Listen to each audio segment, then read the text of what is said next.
Do you dream of adding your very own book to the collection of books that have already been written? Do you wonder where to start or how to finish? Does the idea of writing a book seem too overwhelming? Do you just want to polish up those writing skills or stay motivated? Do you wonder what to write about? Everything you need to help you write, stay motivated, and self-publish your own book is right here on one channel. And why? Well, because it's time to get over the writer's hump and just do it. You can write anything. Yep, you can write a book. Hello and welcome to a book. What a wonderful day I'm having here. I'm really excited because I have my new friend Myles Wagner with me, and he is going to be talking to you about his new book and his writing process. And I think you're really going to find this author a little bit interesting. Myles is going to be doing something a little bit different for us today, and I think you're going to have a lot of fun. Myles, welcome to the show. Oh, Laura, thank you for having me. It's a delight to be here. Oh, this is so thrilling. I'm enjoying your background. Tell me a little bit about that. I'm assuming you are dressed as one of the characters from your book. Is that correct? That's right. One of the characters that haven't been mentioned yet, but I'm playing the role of Myles Wagner, the chronicler, and here he's in a study. So I'm a big fan of making magical settings even at home, and I'm a big fan of holidays. So I have my spooky Halloween decorations up on my bookshelves. Okay, how fun. All right, well, tell us a little bit about yourself, and then I want to know about your book. Well, hi. So first and foremost, I'm a dad. I've got three little ones, so I spend most of my time running around with them. A lot of sword fighting. I'm a pretend ninja in my off time. But hashtag dad life. I work in technology during. I have a day job. Keeps me rather busy, and then on the side, I try to write. So that's kind of me in a nutshell. And I'm I'm really enjoying this. This is a new thing for me. I haven't really ever tried to write anything, so this has been a fun adventure. Wow. And your new book is called Castlestone Ascension. Yep, that's right. Yeah, Castlestone Ascension. I don't want you to give the book away because then nobody's going to want to read it if you spoil it too much. But I do want you to kind of walk us through how you came up with the idea of the book, kind of what it's about, and particularly why this character you are dressed as. Yeah. So the book is about a young man that awakens to magical powers in a series of unfortunate events. He survives a dragon attack at the very beginning, but the book is really about the secret between. He has a connection with another magical being that he's trying to figure out the entire first book. So you go with him through that journey as he goes to like a magical school, if you kind of think like Hogwarts, but aimed at more of the college crowd. And and then you kind of he meets his friends, he has trials and tribulations, and he encounters some secret societies and factions that try to recruit him. And then and then that's probably all I'll share for now. But how did I come up with him? I I love fantasy novels. I love reading. I love Harry Potter. I love Game of Thrones, Wheel of Time, and so it's been on my bucket list to write a book. And so in the past, like maybe 3 or so years, I got serious about it. And in the past, I don't know, maybe 6, 7 months, I decided to just go ahead and just write it. That it was time. Yeah. So, what was the motivating factor in you saying, okay, now's the time? It's time for me to do this? So maybe on a personal note, so I lost my dad when I was younger. I was in my 20s, and I always thought that wow, I would have loved to hear dad's stories because as a young man, I didn't want to hear about dad growing up. I just there would be time for that later. But when I lost him young, I realized wow, I missed out on those things. So part of the reason was thinking about trying to leave something behind for my kids if something terrible or whatever happened. But I leave behind some of my stories. So that was part of the dream. And then finally there was never a good time. Like, oh, when the kids get older, because right now they're like, they're all under 12. I'll have time one day, but I never have time. So I decided that I'm just gonna sit down and do it. And because I've always wanted to do it, and I want to leave that behind for them for maybe when they're a little bit older.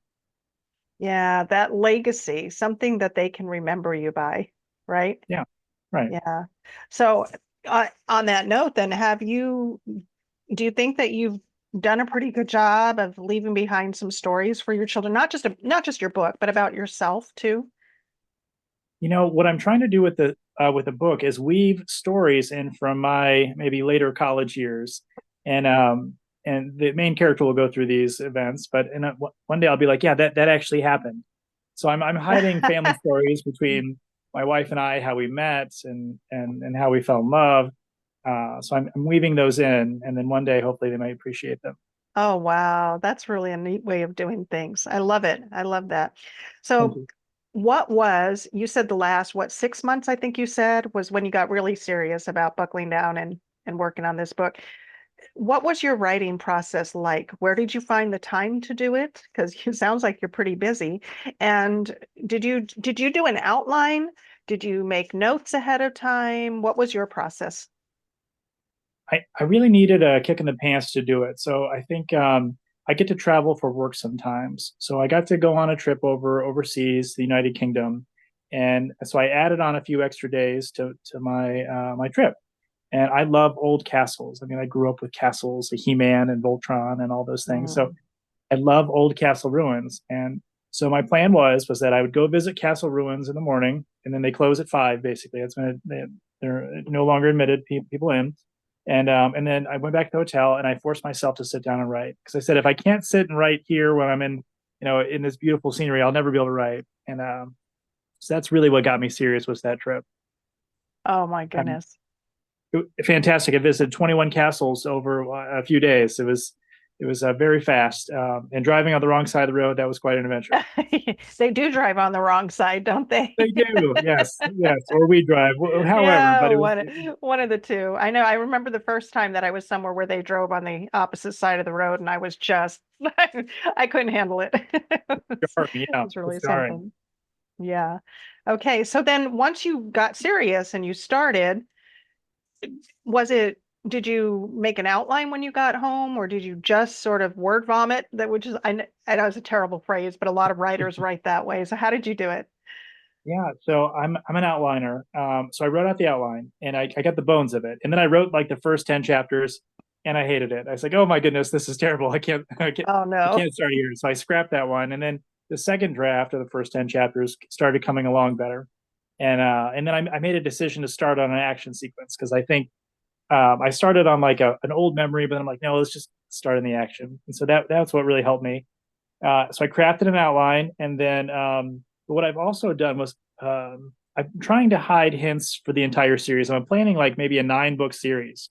So I have at the very beginning and then the very end. And I said, okay, now how am I going to get there? And which chunks are going to be whatever? So I said, okay, this is book 1. This pivotal event will stop. Book 2, pivotal event will stop. And so I read out the outline, did that, but then I built it in Excel and I took the main characters and I gave them their own columns. And what I did was built out how they interacted with the time period. So the row was the time period, and then how they interacted or did an event. Because I really like how George R. R. Martin built his chapters out from different perspectives. Oh, Um, interesting. so I tried to do that too. So when something happens, you'll usually see it from one or two characters' perspective. Um, and then I would try to do foreshadowing. I said, okay, this is going to happen in book 3. Now I'm going to give hints of it here, here, and here along this character's journey. So I try to do it really intentionally. We'll see how it pans out. Oh my goodness. Wow. Yeah, I'm not an outliner. And so I really admire people who can do that. Now I have a friend who we've co-written together and she's real good at outlining and I'm just not. It's like whatever pops in here comes out, that's just how it is. And Yeah. then I have to go back and clean it up. And so I think if I could buckle down and do more of an outline, I would have less post stuff to do, I wouldn't have to clean things up as much, make it easier on my editor. Oh, goodness. Well, I think there's a lot to be said for spontaneity, though. Like it comes out when it comes out, and I think George R. R. Martin, that's how he is. I think that's part of his thing. Is he just what do they call him? A fly by the seat of your pantser. I don't know. There's a gardener Mm, and pantser, whatever school of thought, but yeah. you know, yeah, I think both work. He's a fantastic writer. Yeah. Well, it really just depends on how you go about doing things. And everybody is a little bit different. Some people are just much more technical in how they approach things. And yeah, just kind of depends. So when you got the book done, did you find an editor? Did somebody edit for you? Did you have a friend edit it? How did you go about that? Oh goodness. Okay, that was one of the tougher parts. So I was in a scramble. I wanted to publish the book before Christmas to give for my wife for as a gift. And she knew that I'd been writing it. I let her read maybe the first half. I'm like, well, let's wait till you get like the paper version. And that was before I knew that Amazon can do like a editor's copy or so on. So I thought that I had to like publish it to get it printed. So I published it as a draft just so I could give it out as a Christmas gift. And and then I started float. I didn't really tell anybody. I didn't tell my buddies. I didn't tell my friends. I was self conscious about it, and so I think it's been a very slow release. But then I had a few friends. I had like one or two fantasy friends who I knew that could read it and be okay with being a little goofy and seeing that side of me. And they gave me the feedback like, "Hey, you really should think about getting a copy editor." I'm like, "Oh, what are you talking about?" I went through with Word. I looked at all those word changes, and so I found somebody on Reedsy, and her name is Laura Josephson, and she is phenomenal. I Wow. cannot say enough great things about her. Yep. So I found her on Reedsy, and we've been going back and forth. And actually, just today, like maybe an hour ago, we have the final draft. So that, okay. All right. So yeah, there's a process. And this is what I always tell people. My first book, I didn't have anybody edit. I did, just sort of checked it over myself. I was a little self-conscious about it. I didn't want anybody to see it. I never intended to write a book. That was never on my bucket list. I wrote it because my business coach said, you need to have a book if you want to get more speaking engagements. So I wrote this really stupid book, chock full of mistakes. I put a little caveat at the beginning of the book and said, hey, look, I'm not a good author. I'm not a good writer. I don't know what I'm doing here, but hopefully Yeah. you get something out of this book, right?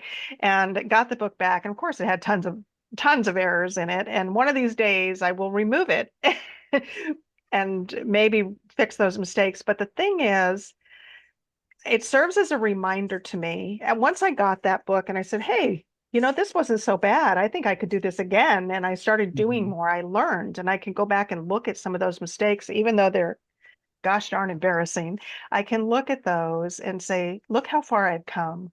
Look how I've grown as a writer. I'm Yeah. making less mistakes. And I learned from there, get an editor, get somebody else to put some eyeballs on that thing before you go and have it published, right? So it's a journey, it's a process. I think writing is, there are people who are just natural at it and they can just write a home run right out of the gate. I think most people, that's not their experience. That first book is like I would say, like the first pancake, for some people. But not, that I'm not saying that's a hard and fast rule. I think it's kind of 50-50, just depends.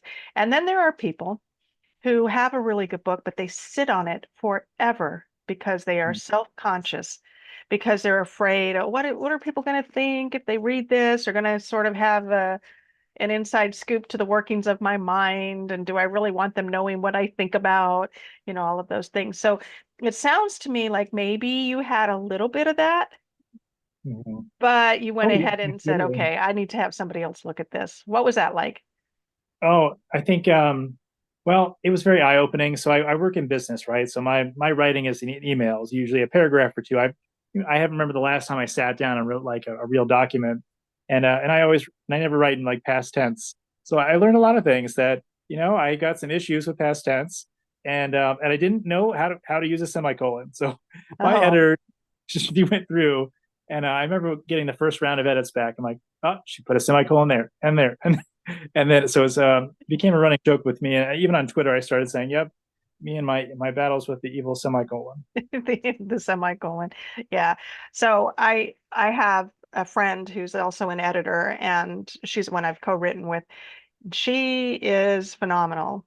And I don't think my English skills were horrible. I don't think my writing skills are really terrible, but there were just certain little things that I needed to improve on. Commas, I had trouble with commas, putting too many or not enough.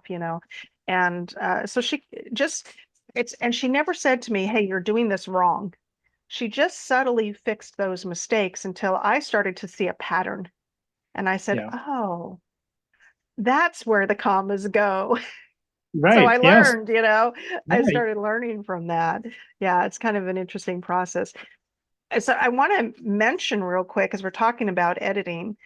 So I don't know if you are aware of this or not, but this show, we are so fortunate because we are sponsored by Victory Vision Publishing, and they do editing. They do all sorts of things. They do editing, they help with layouts, they just do some tremendous stuff for people. And they have all sorts of package plans that people could sign up depending on what their needs are. So, one person may not need an editor, but they're having trouble with layout, or maybe they just want to turn their manuscript over and say, hey, can you just do it all for me and help me get this up? But you get complete control over your book when they're done. So I really like that. They're not one of those just vanity publishing companies that's going to take your money and scoot out of there, and they have control over your book after that. So they do a really good job. And on that note, if it's all right, Myles, we're going to take a real quick break, and I want to hear something from Victory Vision. That be all right with you? Sounds great. All right, so we'll be back in just a few minutes.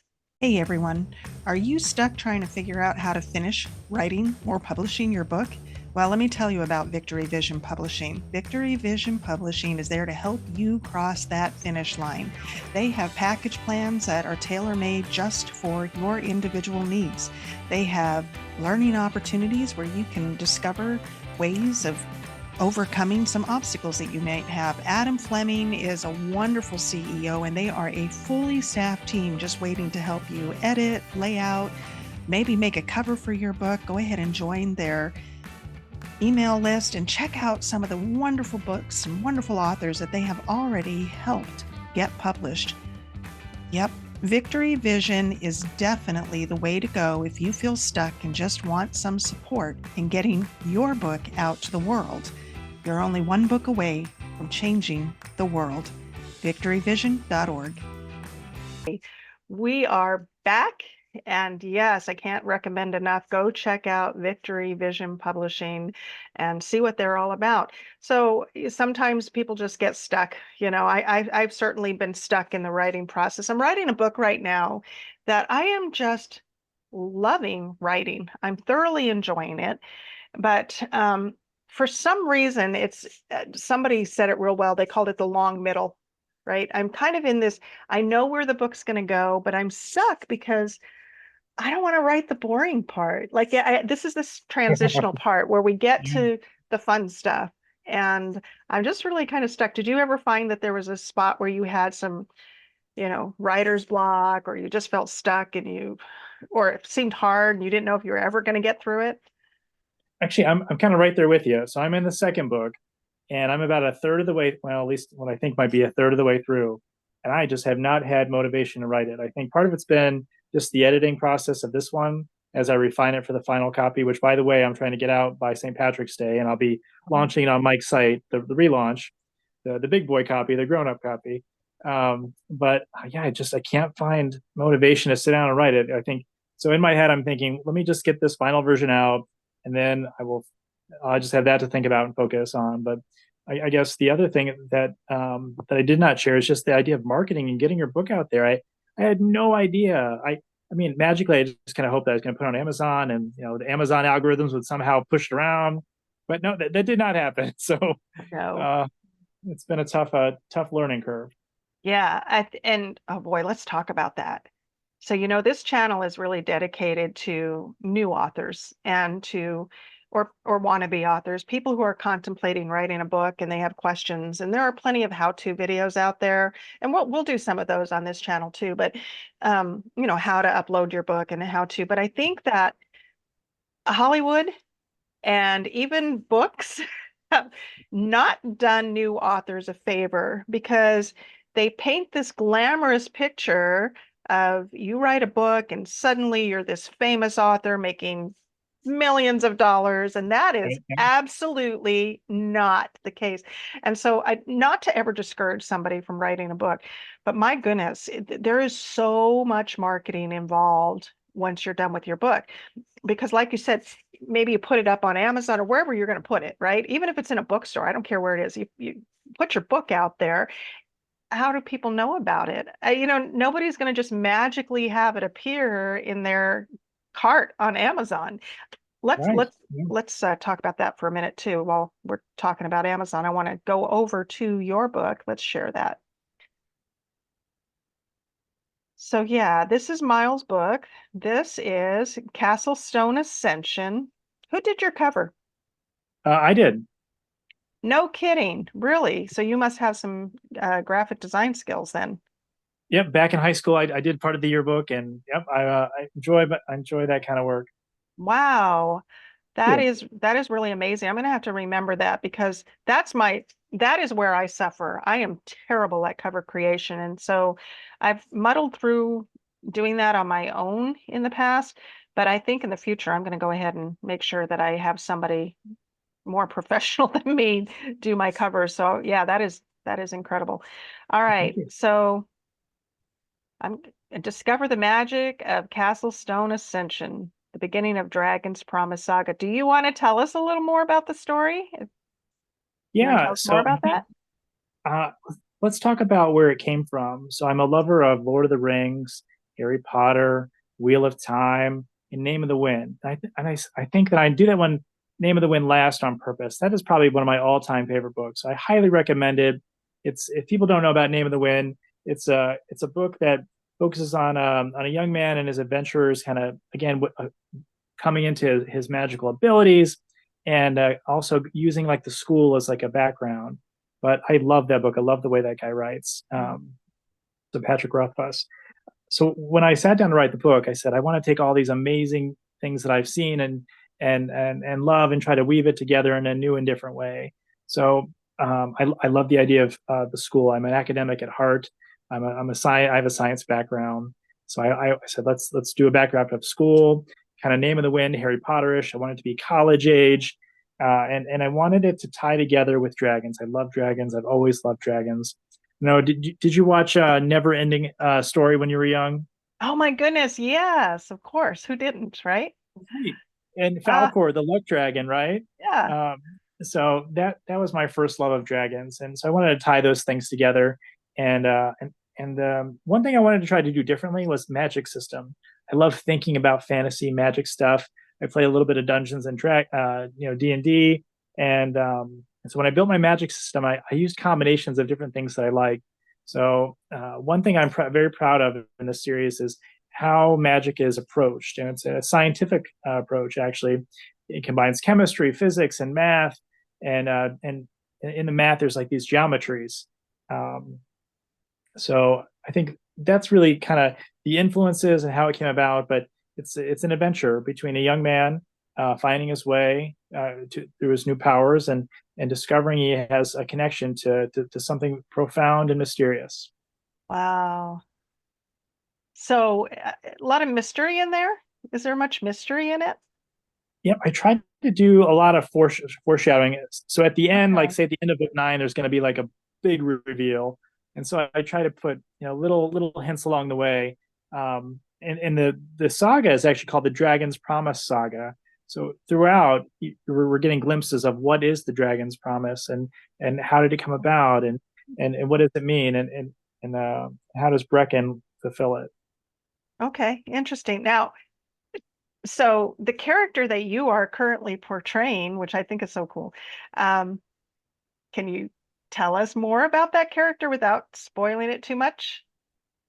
Yeah, so this one I'm playing a character called Master Myles, and he was the I'll use Game of Thrones terminology. He was the hand of the king uh, Mm, before the king became evil. So the main bad guy in the book is the Undying King, and he works a lot in the background of the first book. The first book is about Brecken's journey, but you hear hints of what's going on behind the scenes. In the second book, the Undying King becomes more prevalent. So the character Myles was the former hand of the king before he turned bad, I guess, for a better saying. And instead of killing him, he has been banished in like a bubble outside of time and space. Like so, there's a lot of oh, multiverse talk, pulling from like Doctor Strange. So in this magic system, the multiverse is where all the magic you pull energy from these other universes. So Master Myles is trapped in the multiverse. okay. Interesting. So you mentioned something that sort of reminded me that the last book. So to be fair, most of my books, all of my books actually, except for my last one, were nonfiction. So I've only written one fiction book, although I'm working on a couple of more. Um, but in that particular book, one of the characters was sort of the right-hand man to the king, like you're talking about, and he too uh, did some things he shouldn't. He caused an uprising and got banished from the realm. So there's some similarities there. Yeah. And those are That's a fun great things to setup. write Yeah. because those are fun things to write because you can just let your imagination run wild. And I was fortunate. One of the people that helped edit my book that was another set of eyes for me happens to be an English professor. And he said to me, he said, it's your world. You can make it whatever you want. And I really like that. And let's see, I'm not sure, maybe in a week or two, we're going to have somebody else on the show by the name of Tom Lucas. He's been on before, and he actually teaches at the collegiate level, and he teaches world building. So, when you're talking about these fantasy things, you can just let your mind run wild and create worlds that, maybe we only dream of. Yeah, I love that idea. And with the idea of like the series, I mean, if you want to make a book about one person, you could just jet off for a little bit. So those are some things that I might explore in the future. If while I'm getting more fond of thinking about Master Miles since I've been playing him so frequently, I might write his backstory, and so we'll see how that goes. Sure, why not? That would be fun. Yeah. Kind of the inner workings of his mind and why he is the way he is. I like that stuff. That's kind of exciting. Have your kids read the book yet? They have read parts of it, so we're getting ready to go on spring break. And once we get the final copy, we're gonna probably listen to it on the way. There's a long drive, maybe like 11-hour drive to Boston, and Oh, we'll listen to it on the way. But for fun, I also created a coloring book version of the first 10 chapters. oh, It's not wow. very good. It's not very good. Hey, like you mentioned, your first book, the disclaimer, not a great coloring book, but I wanted also to give something to my little ones for Christmas that they can get excited about the book. So if you look on Amazon, there is a coloring book. I would say I want to go back and clean that up. But so what I've done is I try to take the action sequence at the beginning and turn it into language that, a 6-year-old could enjoy. Wow. That gave me a thought. Like, would there ever be an opportunity for this to maybe be a comic book? So yeah, I talked to my wife about that. I think yeah, I would love to see it as like a graphic novel or comic Yeah, book. yeah, graphic novel. It's cool. I think I'm also a fan of like Skyrim. It's a video game. This Okay. would be, I think this would be a cool video game one day. Well, heck, I wouldn't mind to see it as a movie one day, but Oh, I those are think we just all things think, to yeah, we'd all love fantasize to that. me, right? Uh, Do you know how to make video games? I know you said that you're into technology, so I don't know if you have those skills or not, but that would be kind of cool. that would be cool. No, I was pretty good at Photoshop back in the day, and I used to have like my own like digital media company. I helped make yearbooks for schools, and I did Oh, that on the and side. that's why you did so well at that cover Oh, creation. thank you. Yes, I used to have a lot of fun with like Star Wars. Me and my buddies we get in costumes and I Photoshop some lightsabers in our hand and do goofy stuff like that. Wow. Yeah, I think a graphic novel would be cool. I mean, just looking at what you've created right there in your little makeshift studio with the whole scenery and the costume and everything. That's kind of what comes to mind. I'm like, some type of a graphic novel series. That's just what it looks Yeah, like. It just has that flavor to it. That'd be fun. It'd be a lot of yeah, fun.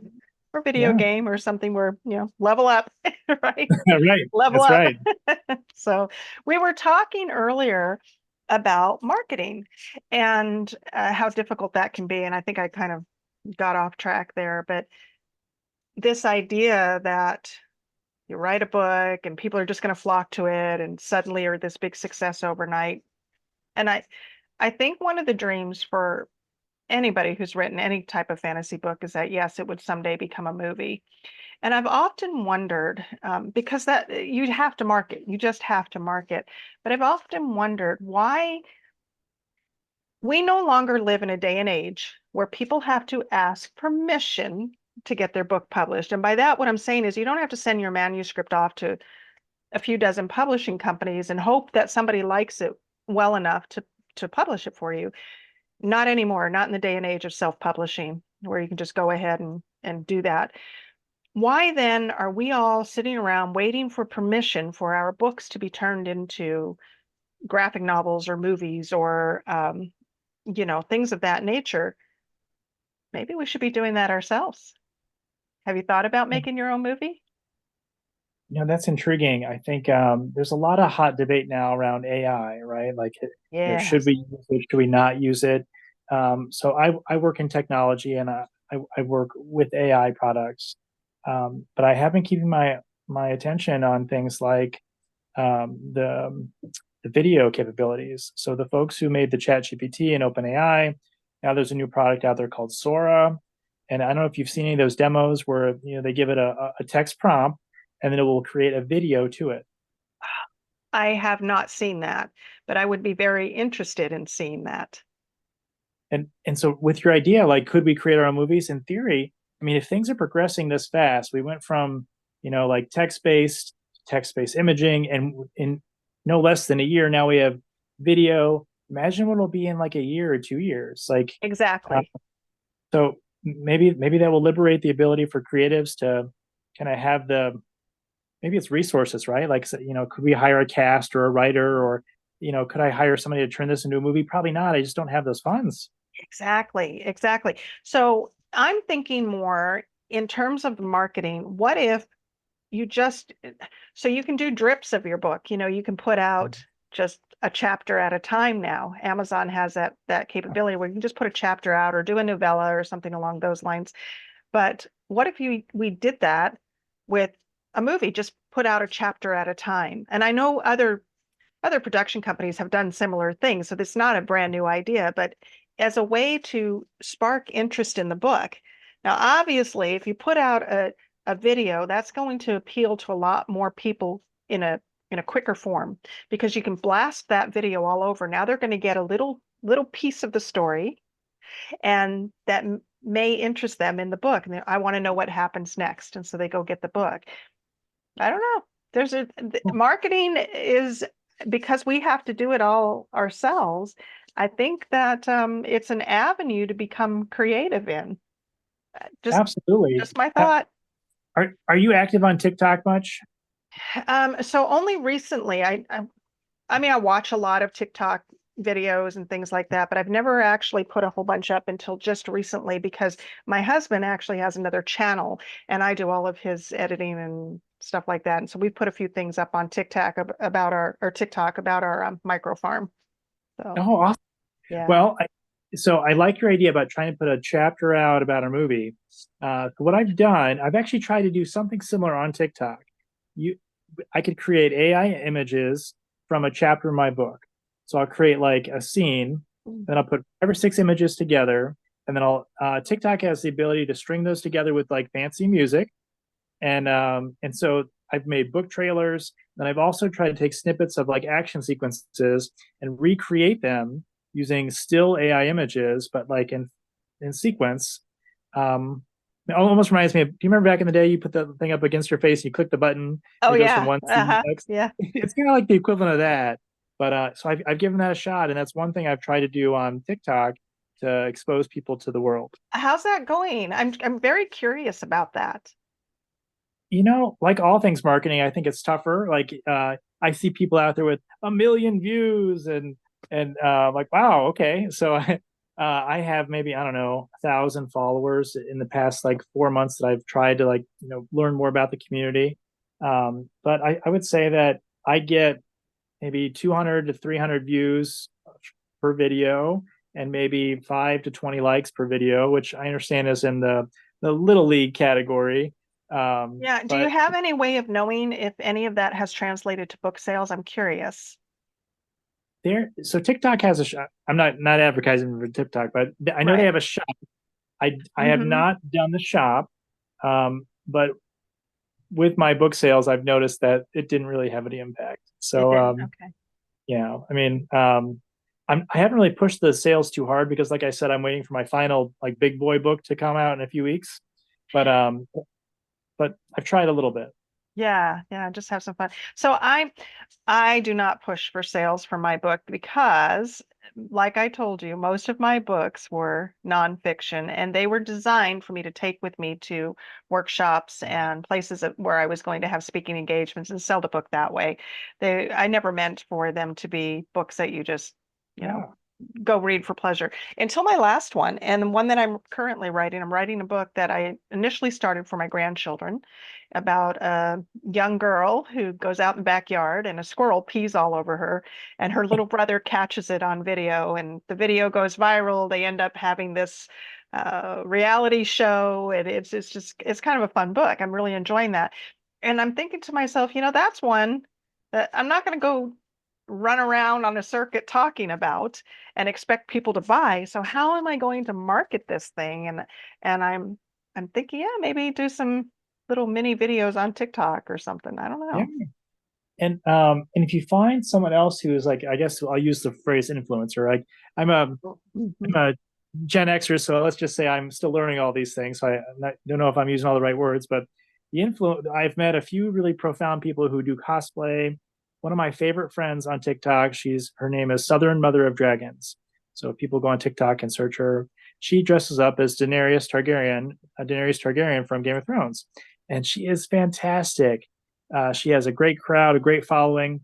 So I think somehow one of my videos passed by her, and she said, "Wow, I'm really interested in becoming friends." And so we've got to chatting, and so she's invited me to come, like we're doing now, like be part of some Nice, of the live nice. sessions.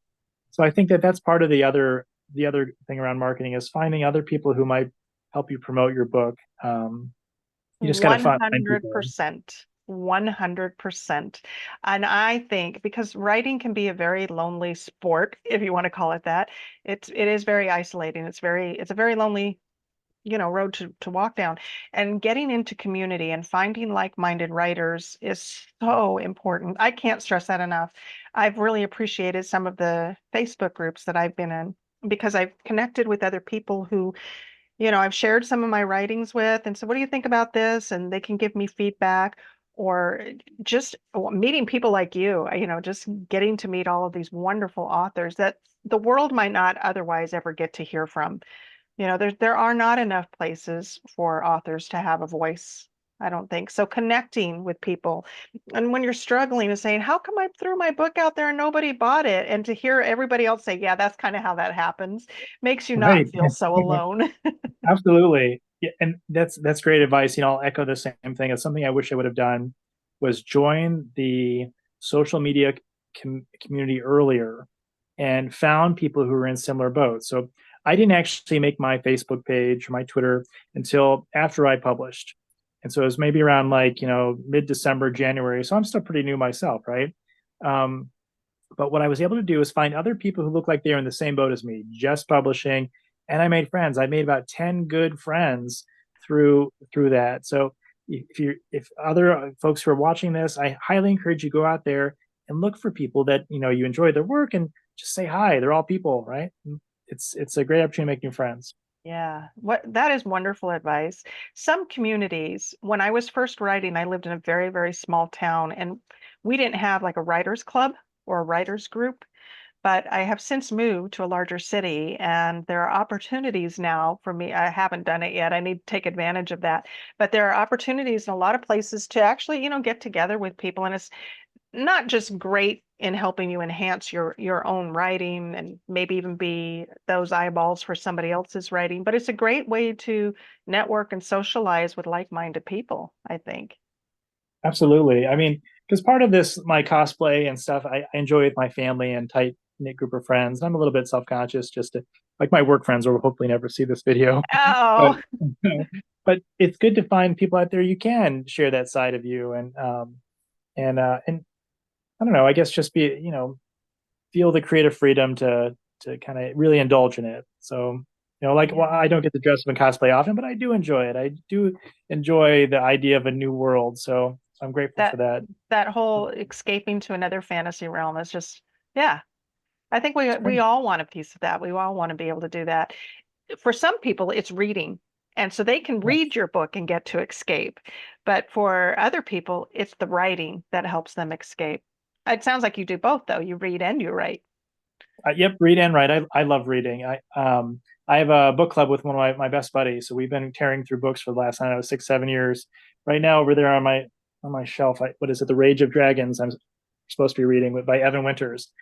To be read list is growing so fast, so that one's on my list. And then maybe if I could do a plug for some of my friends' video books. Uh, here, here are several of my friends' books. This is by Jordan Nightsage. This is a middle Oh, grade book. Leo James and the Magical Phoenix Feather. This oh is a boy. great book about courage and friendship. I really enjoyed reading this with my kids. This Oh, is my other nice. friend, Melanie Murphy. She's written like a thriller, mystery.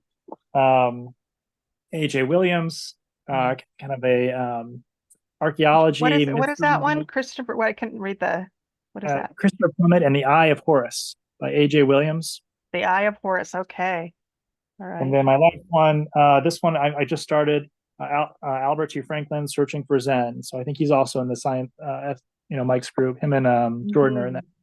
Yeah, and so for those of you who may not know, we keep referring to Michael's group. Michael Evan, he runs a fantastic Facebook group. It's not just for authors, but for readers as well. It's called Fantasy Sci-Fi in Focus. And so if you wanted to get on Facebook and go check that group out, I think there's about 7,500 members now in there. But Michael does a really good job of promoting authors, and he has some fun stuff that goes on that page. And that's actually how you and I met, was through there. So yeah, he does a good job. We had him on the show a couple weeks ago, and he's really doing a lot with that group. But it's a good way to find books too. It's not just for authors; it's for readers as well. And that was the other piece, was finding people to ask for help. Help! I have no idea what I'm doing. And so yeah, And so Mike you know is what? I really didn't know helpful. what questions to ask. I had no clue what questions to ask. I had one question, and that was because I needed to get my book physically printed. And the printing costs was so expensive. I said, how do people get their book on Amazon? That was my only question when I wrote my very first book. I didn't know that I should be asking about layout or how to make a cover or getting an ed. I knew nothing. I knew absolutely nothing. And that's why I like doing shows like this, because we're talking about the things that we didn't know, so that hopefully somebody watching it will suddenly have questions that they didn't know they were supposed to ask. And like I said, that was my only question. And I searched through YouTube and watched maybe 15 or 20 videos on how to upload your book to Amazon. And it was a very laborious process for me the first time I did it. Now I can do it without, too much trouble because I've done enough of it. But I certainly didn't have the questions to ask. Oh, it's funny you mentioned the Amazon upload, because I have to upload that final version and I'm dreading it. It always takes me 3 times as long to get the Yeah. caps right on each of the first chapters and make sure they all Mhm. line up right. Um, and I have a few places where there's like a poem or something Oh, that it never comes in right. I got to go fix that. no. Yeah. So So yeah, it is a process. there's some good editing and not editing, but formatting software out there that a person could use, like Atticus but that's where a place like, um, you know, Victory Vision Publishing, I'm going to have to plug them again. I am, but they do Yeah. formatting. So that's my biggest dread. And to be honest with you, sometimes I drag my feet getting a book done because I don't want to go through that process of uploading. Yes. I mean, I can do it now. I know what I'm doing, but it is tedious. I don't want to lie to anybody. I watch these videos and they just put their book right up there. And for me, that is not how it goes. It's like 3 days later, it's finally up there because I had to work out all those little bugs. Right. Or you're uploaded and we'll find one of those errors of the last thing. See if they go like reprint it out and resave it, EPUB, Yes. all those Uh, things. Yep. yes. Or I can't get the cover right, or it's always something. Yep. One Same time, and thing. I will say this, and Amazon doesn't sponsor this channel or anything like that, but they do have some excellent customer service. And when I have had to call and say, look, I can't figure out what I'm doing wrong. One time it was something so simple as I was using the wrong browser. They're just much more compatible with Google Chrome. And I didn't realize that. I think I was probably using my Microsoft browser or something. And it was that simple. Here I had fought with the layout of this book for about 3 or 4 days. And I finally said, I'm gonna have to call somebody. And I did, and they were so friendly and so helpful, and I get wonderful customer service from them. You don't usually think that would happen with Amazon because they have thousands and thousands of books going out there, but I have had wonderful success with their customer service. So if you ever Oh, need to great. call them, now you know. And there you go. Yeah. Yeah. Oh boy, I've had fun talking to you, Miles. It's been a great Yeah, it's conversation. So been great getting to know you. let me ask you this. If you were going to leave one piece of advice for a brand new writer, what would you say to them? Oh, it's a tough one. One Piece. I would say learn about what happens after you publish. Study that before you do it. Like you Yeah. said, like the book cover, I have to go download Canva, or I have to go Mhm. create an account. I should go create a social media account, or I should go find help from a friend. I should join a community. Yeah. So learn about what happens after you publish before you do it, and add that to your planning of your launch. That is excellent advice because I think people get turned off from writing because they're scared. They don't know, what to do next. And I think that is such fantastic advice. And it takes away some of the fear. Yep. If you go and research that, then it will take away some of the fear and also some of the disillusionment, I think, that sometimes comes along with writing a book. Good You to won't us have as reality. much. I've known too many people who have written this book and they're so excited, and it is an exciting thing, and it's certainly an accomplishment. I would never discourage somebody from ever writing a book, even if they're the only ones who ever read it. Just that feeling of accomplishment is important. But what I see happening is they write it and then nobody buys it, and they have such a big letdown and they think they did something wrong and they didn't. So your advice is spot on. Excellent advice. Thank you.